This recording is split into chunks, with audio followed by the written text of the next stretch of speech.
오늘은 추수감사주일로 지킵니다. 1년 동안 우리에게 베푸신 은혜를 헤아리며 온 힘을 다해서 하나님께 예배를 드리는 날입니다. 구약 성경에 보면 하나님이 절기를 주신 것은 하나님의 행위에 대해서 우리들이 어떻게 반응하고 있는가, 그것을 돌아보라고, 점검하라고 절기를 주신 것입니다. 혹 잘못된 반응을 했다면 고쳐서 합당하게 반응하라고 우리에게 절기를 주신 것이죠. 동일하게 오늘 교회에 주신 이 절기, 특별히 추수감사주일 이 절기도 동일한 의미가 있다고 하겠습니다. 1년 동안 우리에게 베푸신 은혜를 헤아리고 그 은혜에 우리가 어떻게 반응했는지 점검하면서 잘못된 반응이었다면 올바른 반응으로 바꿔야 된다. 그것이 이 절기를 지키는 목적이 되겠습니다. 오늘 이 강단에 여러 가지 채소와 또 과일이 준비되어 있는데 이걸 보면서 여러분은 무엇을 생각하시나요? 맛있겠다, 빨리 먹어야지, 그런 생각 드시나요? 이런 걸 보면서 내가 추수감사라고 하는 것이 어떤 의미가 있는가, 나는 한 번쯤 생각해 보았는가 하는 것들을 떠올려야죠. 나는 정말 하나님이 내게 베푸신 것에 대해서 감사하며 살았는가 하는 것들을 생각해야 된다고 하는 것입니다. 그럴 때 이 추수감사, 이 절기가 의미가 있다, 그렇게 보겠습니다. 우리는 지금 욥기를 살피고 있는데 욥기는 하나님의 행위에 대한 인간의 반응입니다. 특별히 하나님이 고난을 주시는 것에 대한 인간의 반응을 다루는 것이 욥기서입니다. 고난의 문제, 인간에게 닥치는 고난은 어떤 의미인가, 왜 인간에게 고난이 오는가 하는 것을 다루는 것이죠.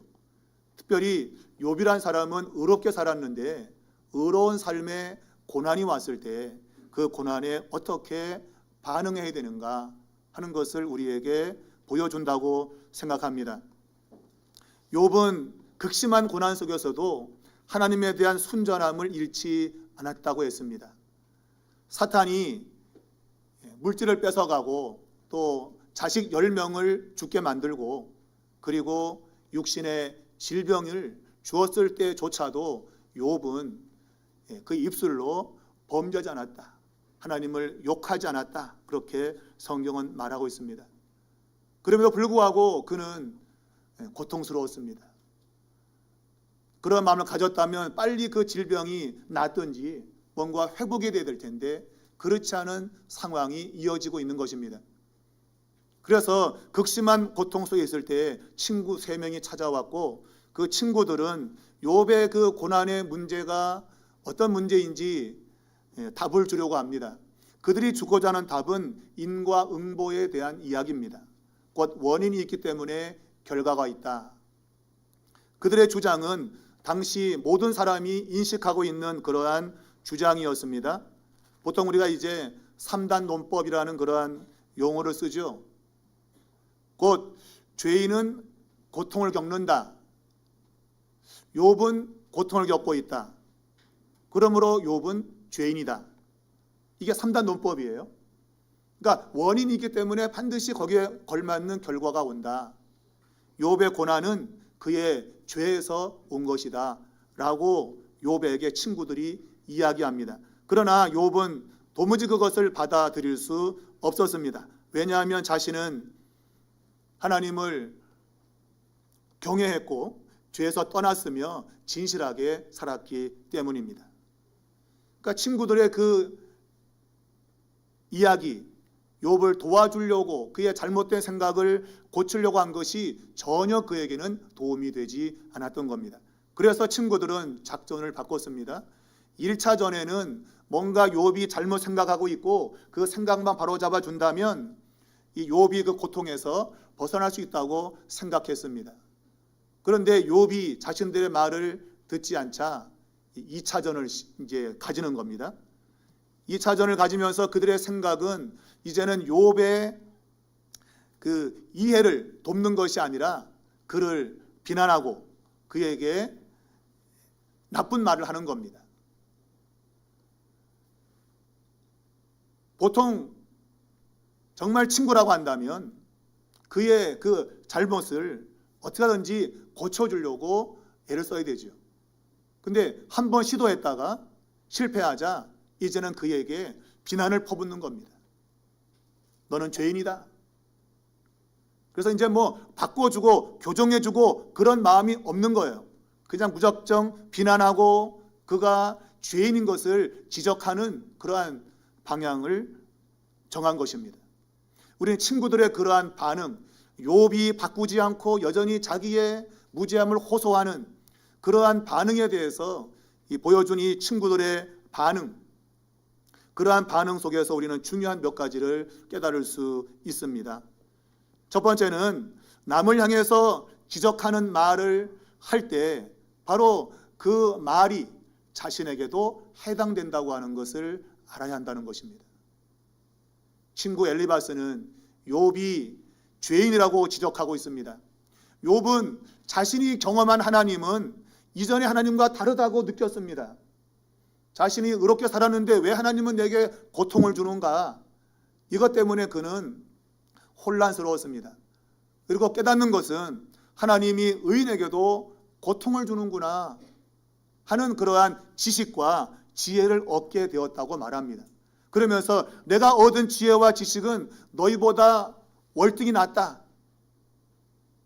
너희들 아는 거 나도 다 알아. 그런데 나는 새로운 것을 지금 깨닫게 되었어. 그것은 의인도 고통을 당한다. 그러한 말에 대해서 친구들은 화가 난 겁니다. 자기들보다 욥이 지혜가 낫다고 하니까 열받은 거죠. 분명히 자기들의 판단에는 욥은 죄인이고 인과응보에 의해서 고난을 겪고 있는 게 분명한데, 근데 욥은 자기보다도 지혜롭다고 말하기 때문입니다. 그래서 화가 났습니다. 그래서 욥을 비난하기 시작합니다. 그들의 비난은 야, 너가 지혜자라고 말하고 있는데 실제로 지혜자의 모습과 너의 모습은 맞지가 않아. 지혜자는 이러한 모습이 있어야 돼 라고 하면서 지혜자가 어떠한 모습인가 하는 것을 그가 이야기합니다. 지혜자는 헛된 지식을 가지고 있지 않아. 지혜자는 도움되지 않는 이야기를 하지 않아. 무익한 이야기를 하지 않아. 지혜자는 불만이 없어. 그리고 눈을 번뜩거리지 않아. 제가 이 번뜩거린다 이 말을 제가 찾아봤는데 이것은 눈을 깜빡이다는 것이거든요. 그러니까 이것은 누군가 뭘 말할 때 거기에 눈을 부라리는 거예요. 반짝 눈을 크게 뜨는 거예요. 그러니까 적개심을 가지고 있는 눈빛입니다. 상대방에게 저항하고자 하는 눈빛. 여러분의 눈빛은 어떤 눈빛이에요? 동태 눈빛이에요? 나 아무것도 모르겠다 나는. 어쨌거나 이 친구들의 눈에는 욥의 눈빛이 번뜩거리는 거였어요. 하나님에 대해서 눈에 불을 킨 겁니다. 하나님을 대항하는 그러한 눈빛을 보인 겁니다. 욥은 하나님께 분노했는데 지혜자는 분노하지 않는다고 했습니다.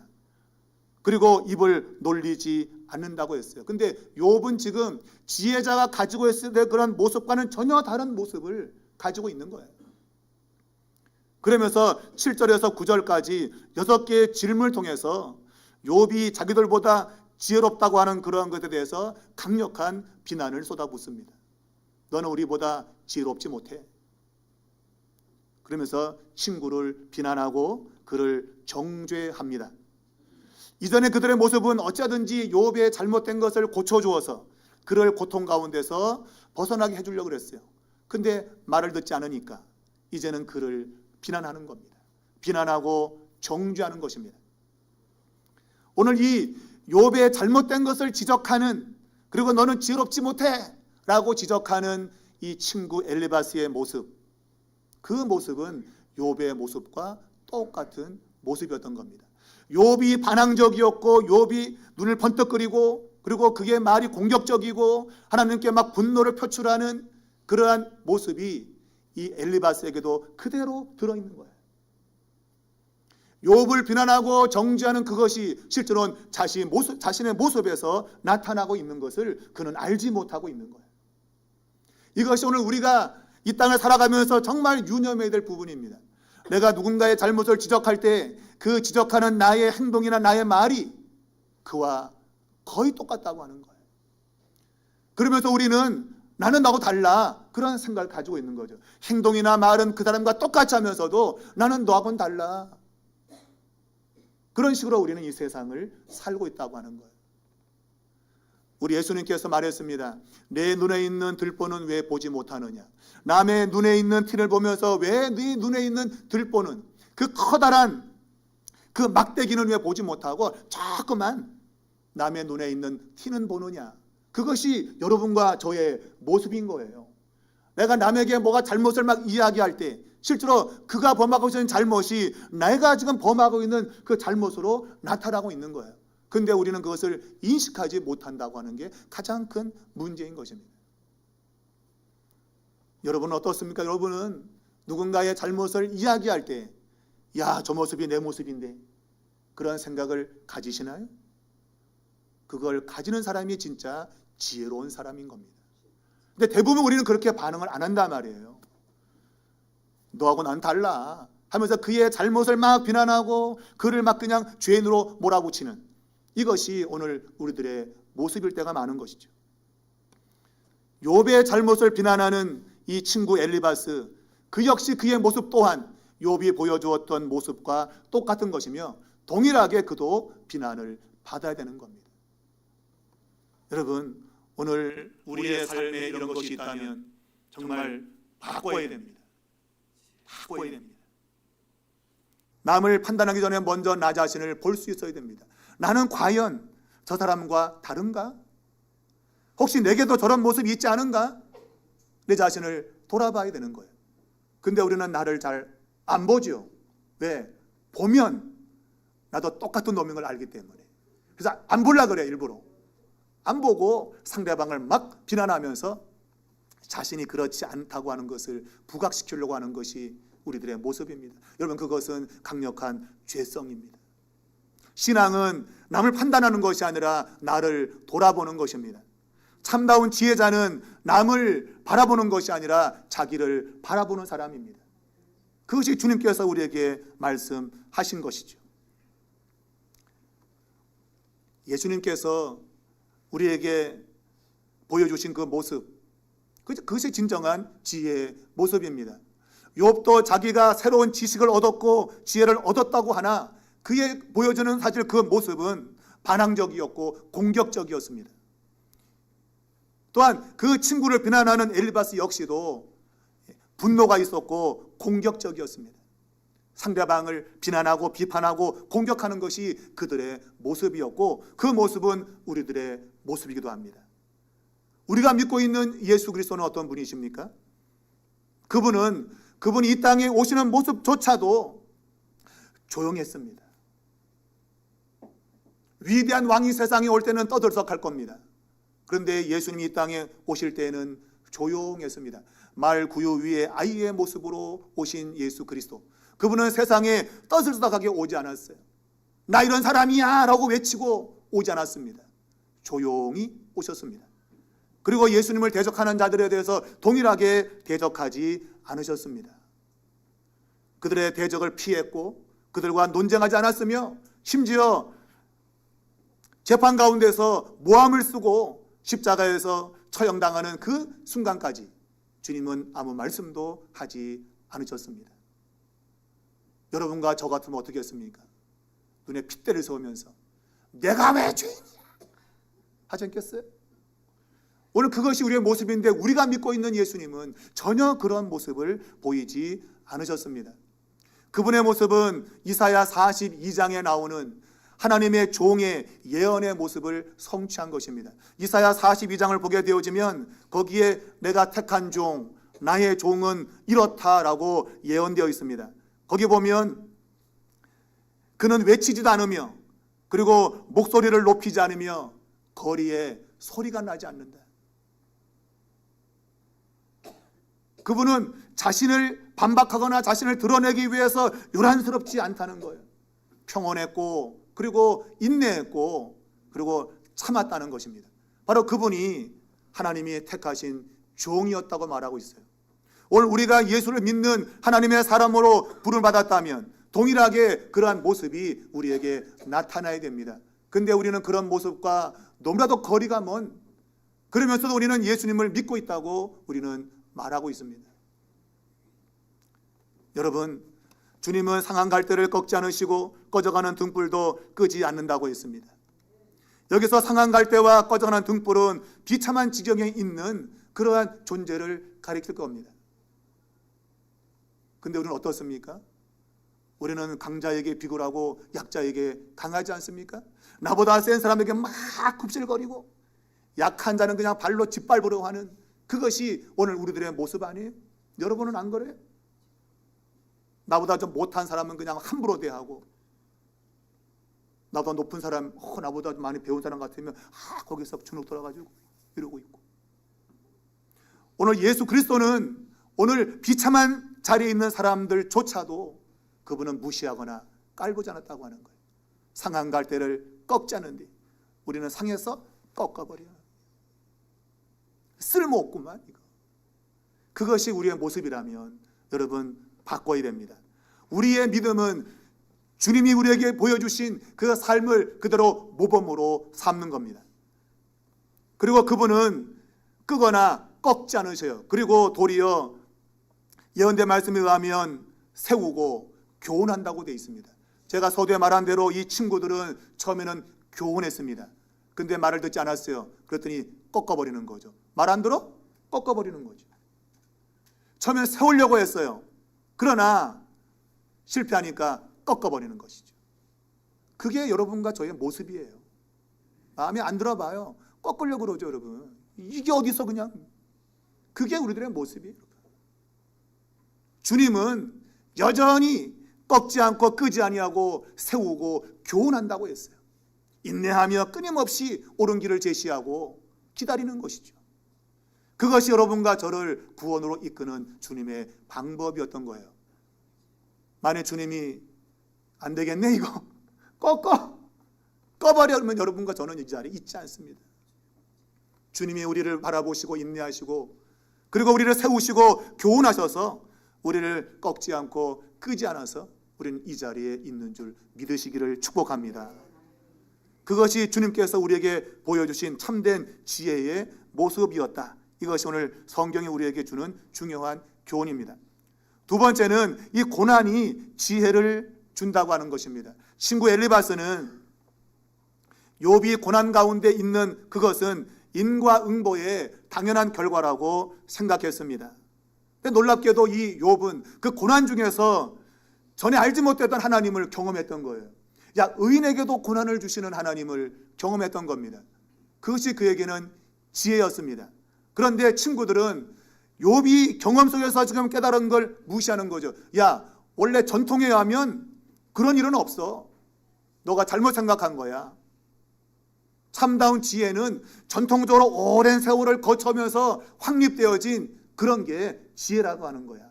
그러면서 욥의 친구가 말하는 것이 뭔가 하면 나이 드신 분, 백발, 노인, 연장자 이런 사람들이 지혜를 가지고 있다라고 하는 것을 욥에게 말합니다. 그 내용은 실제로 욥이 12장 12절에서 했던 말이에요. 말하자면 늙은 사람에게 지혜가 있고 그리고 나이 많은 자에게 명철이 있다. 장수하는 자에게 명철이 있다. 그 욥도 인정했던 거예요. 그걸 지금 끌고 와서 지금 친구들이 말하는 거예요. 나이 많은 사람들이 경험 속에서 축적되어진 그게 지혜야. 근데 그 지혜는 다른 게 아니라 인과응보라고 하는 거야. 원인이 있으니까 결과가 있지 원인이 없는데 결과 있는 것은 절대 있을 수 없어. 그러면서 지금 욥을 비난하고 있어요. 그들은 지금 말합니다. 너는 우리보다 나이가 어리잖아. 너보다 우리가 나이가 많아. 그만큼 세월의 연륜 속에서 우리는 지혜를 터득한 사람이야. 그러니 우리의 말을 들어야 돼 라고 강요하는 것이죠. 우리가 살다 보면 이런 얘기 잘 듣죠. 그죠? 너 몇 살이야? 너 몇 살이야? 이게 정말 많아요, 여러분. 이러다 보니까 국회에서 보니까 막 하면서 하다가 너 몇 살이야? 아니 국회에서 국회의원들이 뭔가를 토론하는데 나이를 왜 따집니까? 그거는 어린 게 까분다는 거죠. 어린 게 까분다는 거예요. 그러니까 나이를 먹었다는 얘기는 뭔가 바른 말, 옳은 말을 한다 이거예요. 그러니까 젊은 사람은 뭔가 아직 모른다는 거예요. 그래서 너 몇 살이야? 그걸 따지는 거죠. 그러니까 나이로 눌러버리고 싶은 거예요. 나이로. 여러분, 나이 들먹인 사람은 정말 그 사람 미련곰탱이입니다. 여러분. 정말 실력이 안 되니까 나이로 밀어붙이는 거죠. 정말 실력 있는 사람들은 그런 거 얘기 안 합니다. 여러분. 실력이 없는 자들이 나이를 밀어붙여요. 나이로 깔아뭉개죠. 길이 뭐 그런 걸로 막 밀어붙여요. 여러분, 실제로 사람들은 나이를 먹은 사람들에게 지혜가 있다고 인정합니다. 맞아. 이곳에 계신 우리 연로하신 어르신들 지혜로운 거 많습니다. 살면서 산전수정, 공중전 다 거치고 살면서 얻은 그런 지혜가 분명히 있습니다. 그러나 오래 살았다고 그러면 지혜로운 건 결코 아닙니다. 나 오래 살았어, 그래 지혜로워? 그건 아닙니다. 그 사람이 오래 살아서 지혜롭다는 얘기는 많은 걸 경험했다는 얘기죠. 많은 걸 겪었다는 얘기고 풍파의 세월을 지났다는 걸 의미하고 있어요. 평화롭게 그냥 산 사람에게는요, 지혜가 없습니다. 뭔가 문제를 만났을 때 거기서 뭔가 새로운 걸 깨닫고 터득을 하는데, 문제가 없이 오랫동안 지나면요 아무것도 얻는 게 없거든요. 그러니까 오래 산 것이 중요한 거 아니라 그 사는 동안에 어떤 일을 경험했는가, 그것이 실제로는 지혜를 주는 겁니다. 바로 백발의 의미는 바로 그런 의미죠. 나이가 먹으면서 머리가 휘어지죠, 그죠? 저도 이제 머리가 좀 휘어지고 있는데, 이게 나이를 먹어서도 있지만 사람의 머리가 쉬어지는 것은 뭔가를 막 고민하고 뭔가를 생각 많이 하면 머리가 쉬어집니다. 그건 틀림없어요. 내가 어떤 것에 골똘히 생각하면 머리가 빨리 쉽니다. 그러니까 그것은 어떤 문제를 만났을 때 그것을 해결하려고 내가 정력을 쏟다 보니까 머리가 쉬어져요. 그 얘기는 뭔가 하면 그런 어려움 가운데서 뭔가를 깨닫는 것이 있었다, 그 얘기예요. 그러니까 머리가 많이 쉰 사람들은 뭔가 많이 인생 속에서 깨달은 게 많은 사람들이에요. 고생을 많이 한 거야, 고생을. 그렇다고 머리가 까맣다고 고생 안 했다, 그런 말은 아닌데, 오늘 이 친구들의 주장이 대부분 그런 거라 이거예요. 욥, 너는 나이가 어리잖아. 우리는 백발이야. 벌써 나이를 많이 먹었어. 그래서 우리는 많은 걸 경험했고 이것이 지혜야. 그러니 너 젊은 네가 들어야지 어떡하겠어. 그렇게 말하고 있는 거예요. 그러나 욥은 비록 짧은 세월을 살았지만 극심한 고통 가운데서 하나님을 경험했던 거예요. 하나님은 의로운 자에게도 고통을 주시는 분이구나. 새로운 지식을 얻었던 거예요. 근데 친구들은 그거 싹 무시하고 자신들의 나이를 들이밀면서 인과응보가 맞는 거야 라는 이야기를 하고 있는 것입니다. 나이가 많아서 지혜롭다,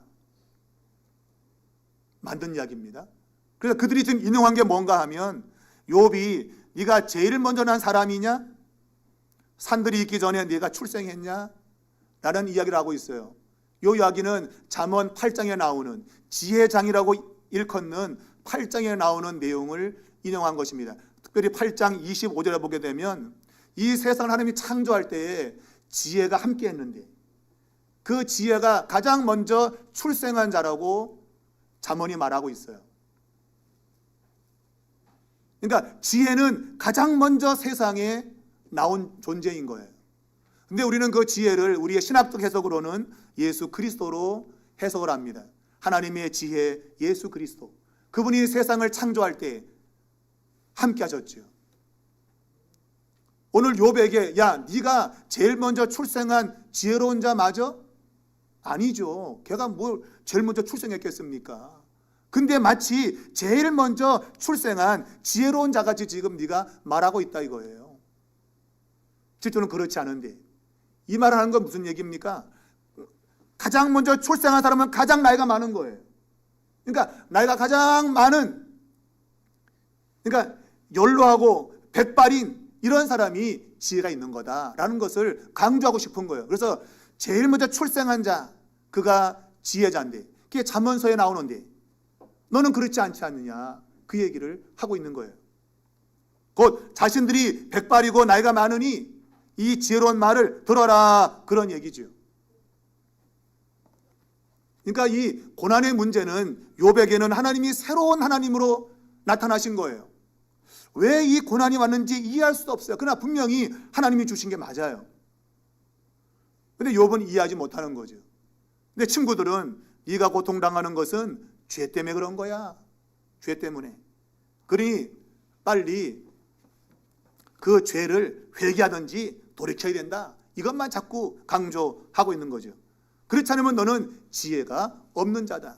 네가 지금 지혜를 말하고 있지만 너는 지혜가 없는 자다 라고 이야기를 하고 있는 것입니다. 여러분, 이 친구들이 말하고 있는 제일 먼저 출생한 자, 우리는 그분을 예수 그리스도로 믿고 있습니다. 세상이 창조될 때에 하나님과 더불어 세상을 창조하신 지혜 예수 그리스도를 우리는 믿고 있습니다. 그분이 이 세상을 가장 지혜롭게 행하신 방법이 무엇인가? 성경은 바로 십자가의 사건이었다고 말하고 있습니다. 가장 지혜로운 분이 이 세상을 구원할 수 있는 방법을 선택할 때에 세상이 볼 때 가장 미련한 것을 선택한 거예요. 그게 십자가입니다. 바로 고린도 교회의 성도들이 자기 잘났다고 막 떠들어댈 때, 야 너희가 내 잘난 자가 누구 있느냐? 너희가 인간이 아무리 지혜롭다고 떠들어대도 하나님의 미련한 것이 인간의 지혜보다 낫다고 말하면서 하나님의 지혜가 바로 십자가에서 나타났다고 되어 있어요. 사람의 지혜 가지고는 하나님의 지혜를 알 수 없어. 근데 하나님께서 그 지혜를 보여주셨는데 바로 십자가에서 나타났다고 되어 있습니다. 여러분, 십자가가 가장 지혜롭다는 거예요. 여러분, 십자가는 달리 말하면 고난의 대명사입니다. 십자가는 고난입니다. 하나님이 이 세상을 가장 지혜롭게 통치하는 방법이 십자가의 통치였다고 하는 거예요. 그런데 어느 누구도 그것을 믿을 수가 없는 거예요. 어떻게 고난이라는 걸 통해서 하나님이 이 세상을 다스리시는가? 어떻게 세상을 고난의 방법으로 하나님이 세상을 구원하시는가? 어느 누구도 생각할 수 없었던 거예요.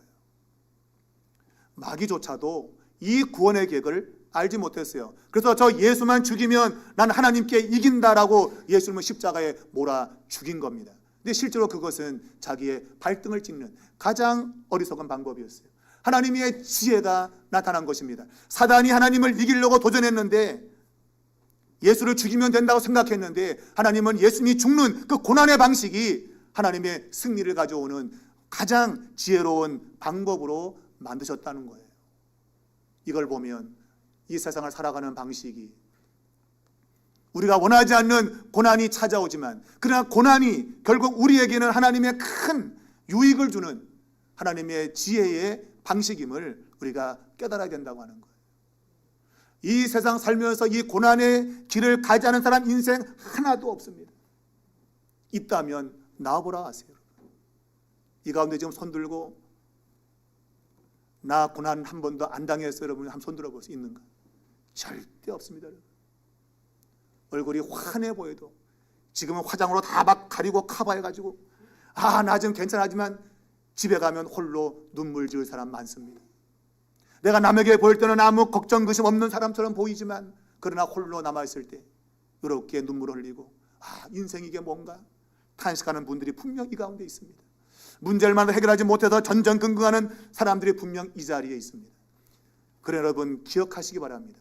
여러분의 다가오는 그 고난은 하나님이 여러분에게 인생을 정말 바르게 살아가도록 행하시는 하나님의 지혜의 방식이에요. 그걸 깨닫는 것이 진정 하나님을 아는 것입니다.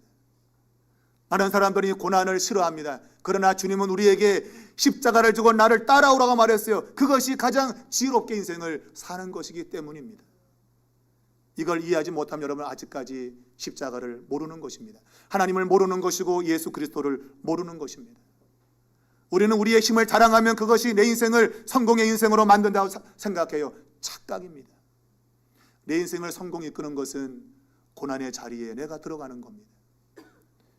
믿음의 사람 다윗이 고백했습니다. 고난당한 것이 내게 유익이라. 내가 고난을 당할 때 비로소 하나님의 율례, 하나님 말씀을 알게 되었다고 고백합니다. 고난을 통하지 않고는 하나님을 알 길이 없는 거예요. 욥이 진정으로 하나님을 알게 된 것은 고난을 통해서 알게 된 거예요. 그러니 여러분에게 지금 고난이 옵니까? 원망하고 불평하지 마시고 내 인생 지혜롭게 살라고 내게 고난을 주셨구나. 하나님 진심으로 감사하다는 그런 고백이 있어야 됩니다. 그런 고백이 있다면 분명 하나님은 고난을 통해서 여러분에게 유익을 반드시 주실 겁니다. 그것이 성경의 가르침입니다.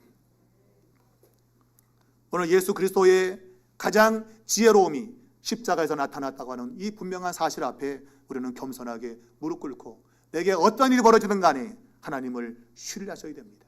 고난이 와도 신뢰하십시오. 그것이 가장 지혜로운 것이다. 여러분 꼭 기억할 수 있기를 주의 이름으로 축원합니다. 마지막 세 번째는 이 엘리바스의 이 말은 맞는 말이지만 틀린 말이에요. 그러니까 그의 말은 맞는 얘기예요. 근데 욥에게는 적용이 안 되는 말이었다는 거예요. 그러나 엘리바스의 말은 진리입니다. 그가 오늘 14절에서 말합니다. 사람이 어찌 깨끗하겠느냐, 여인에게서 난 자가 어찌 의롭겠느냐. 이 말은 진리입니다. 이 세상 어느 인간도 의로운 자가 없다는 것입니다. 이 세상 어느 누구도 완벽한 자는 없다는 겁니다. 그러므로 오직 십자가의 예수 그리스도를 믿는 그 믿음만이 우리를 의롭게 하고 거룩하게 한다는 이 진리, 이것이 오늘 우리가 믿어야 될 진리인 겁니다.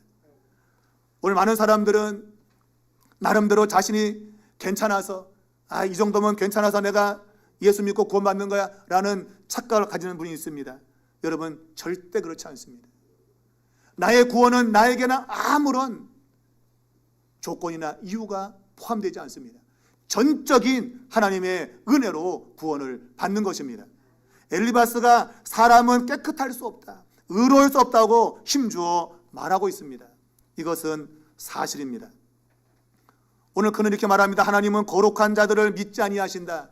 하나님 볼 때도 거룩하다고 생각되는 존재라는 믿지 않는데, 창세기 6장을 보면 노아의 시대 전에 하나님의 아들들이 사람의 딸들을 취해서 타락하는 내용을 소개하고 있습니다.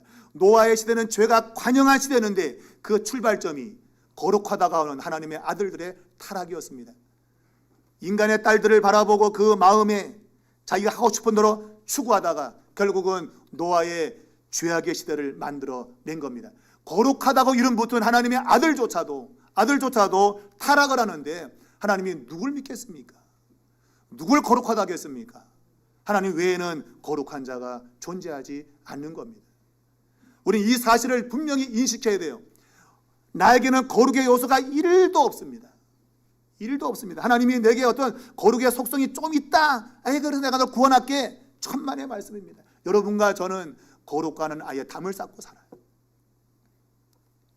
저의 모습 보더라도, 여러분의 모습 보더라도 그런 게 드러나지요. 여러분 가운데 거룩의 모습이 드러나는 게 좀 비칩니까, 여러분? 이 정도면 내가 참 거룩해? 비치나요? 아니올시다. 그럼에도 불구하고 우리가 오늘 이렇게 머리를 들 수 있는 것은 예수 그리스도의 대속의 은혜 때문인 것입니다. 우리는 결코 우리 스스로 구원받지 못해요. 그러나 예수님의 십자가의 은혜 때문에 우리는 구원을 받게 된다고 하는 겁니다. 엘리바스는 말합니다. 인생은 물 마시듯이 죄를 짓는다고. 맞아요. 여러분과 저는 물 마실 때 죄를 지어요.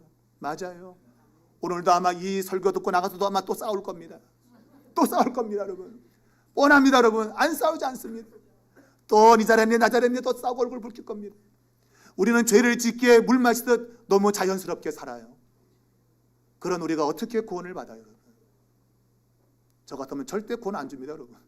안 줍니다. 그런데 우리 하나님은 인생이 그런 걸 알고 계신 거죠. 인생 스스로 구원할 수 없어서 하나님은 그의 아들을 십자가에서 죽이시고 그를 믿는 자마다 그 믿음으로 구원받게 하신 이러한 은혜 베푸신 겁니다. 요한복음 15장에서 예수님은 말씀했습니다. 너희가 너희 스스로 깨끗함을 얻을 수 없다. 너희는 내 말로 깨끗해지는 것이다. 주님이 전하시는 그 말씀으로 제자들은 깨끗해진다고 말하고 있습니다. 내가 깨끗해져야지 하면서 뭘 씻어가지고 되는 게 아니라고 하는 거예요. 주님이 주시는 베푸시는 말씀의 은혜로 그들을 깨끗게 하시고 그들을 거룩하게 한다고 말씀했습니다. 여러분, 우리 주님은 지혜의 왕이셨습니다. 그분은 이 세상이 창조될 때부터 하나님과 함께 하셨던 지혜였습니다. 그분이 이 세상에 오신 성육신과 십자가의 권한은 가장 뛰어난 지혜였습니다. 여러분, 주님은 강한 자입니다. 지혜로운 분입니다. 그런데 그분이 고난의 자리에 오셨습니다. 십자가의 자리에 왔습니다. 그것은 강한 자가 약한 자의 약점을 담당해야 된다고 하는 로마서 15장 1절의 말씀을 그대로 실행한 것입니다. 강한 자는 약한 자의 그 아픔과 그 고통과 약점을 담당하는 겁니다. 교회는 바로 그런 곳입니다. 교회는 내가 잘났다고 머리를 드는 곳이 아니라 약한 자의 약점을 담당하는 곳입니다. 여러분, 그것이 오늘 우리가 이 추수감사절에 고백해야 될, 반응해야 될 진정한 반응이 되어야 됩니다. 우리가 잘나서 하나님 앞에 행하는 것 결코 아니라 우리는 한 것도 없지만 하나님의 그 구원의 은혜가 나를 오늘 하나님의 지혜, 십자가의 방식으로 세상을 살게 하시는구나. 그것이 우리의 고백이 되어야 된다고 하는 거예요. 사랑하는 여러분, 나의 뜻대로 사는 것 버리셔야 됩니다. 하나님의 뜻에 절대적으로 순종하시고 십자가의 방식으로 여러분 세상을 살아갈 수 있기를 축복합니다. 오늘 엘리바서는 12절의 말씀에 보면 네 마음이 불만스러워하며 그랬습니다. 이 말의 의미는 네가 마음이 이끄는 대로 가고 있구나라는 얘기입니다. 죄인은 자기의 마음에 이끄는 대로 갑니다. 내 마음에 느끼는 대로 삽니다. 그러나 십자가의 구원을 경험한 사람들은 내 마음대로 살지 않습니다. 십자가의 은혜를 붙들고 십자가의 방식으로 사는 것입니다. 여러분, 추수감사주일에 이러한 방식으로 하나님께 반응하십시오. 약한 자를 담당하십시오. 그를 위로하시고 격려하시고 함께 하나님의 은혜 안으로 나가십시오. 그것만이 우리가 하나님 앞에 반응해야 될 유일한 반응입니다. 그럴 때 하나님께서 더 큰 은혜와 축복을 우리들 모두에게 내려주실 줄 믿습니다. 그런 은혜가 충만한 이 주일 될 수 있기를 주의 이름으로 축원합니다.